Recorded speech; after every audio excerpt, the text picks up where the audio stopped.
morning, you guys. I am about to drive into work for my shift 2 of 3, so come with me. I'm starting off this morning by returning somebody's mail.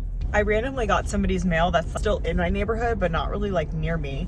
And one of them, I didn't open them obviously, but one of them on the outside is for estate planning and the other one is for funeral home services. So I'm like, I don't know if they need these, but I'm gonna assume they do. I just realized my lips probably looked really pale because I had my foundation kind of over them and I forgot to put lip stuff on. Sorry about that. Gonna go drop this mail off on their porch.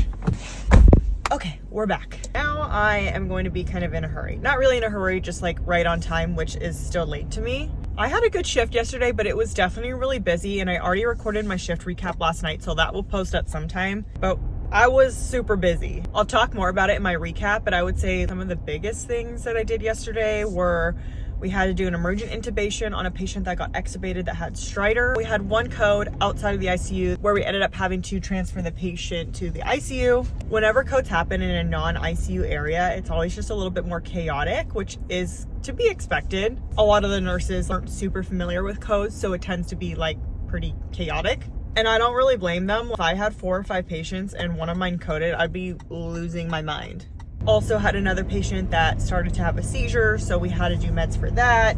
I had to go to a rapid response where a patient fell and take that patient to CT. Those are just some of the main events that happened, but of course I was just busy in general, like moving patients, transferring patients, turning, cleaning, helping with procedures or whatever nurses needed. But I got some good rest last night. If I can get like at least 7 hours of sleep, I'm pretty good. Of course, I wish I could sleep like 9 or 10, but that's just not like realistic when you work 12-hour shifts. It's always fun when you're about to turn into your work and an ambulance comes flying by heading to the hospital that you work at. Very thankful that I am not an ER nurse, because if I was coming into work every day and seeing 500 ambulances chilling outside of the ER, I would like lose it.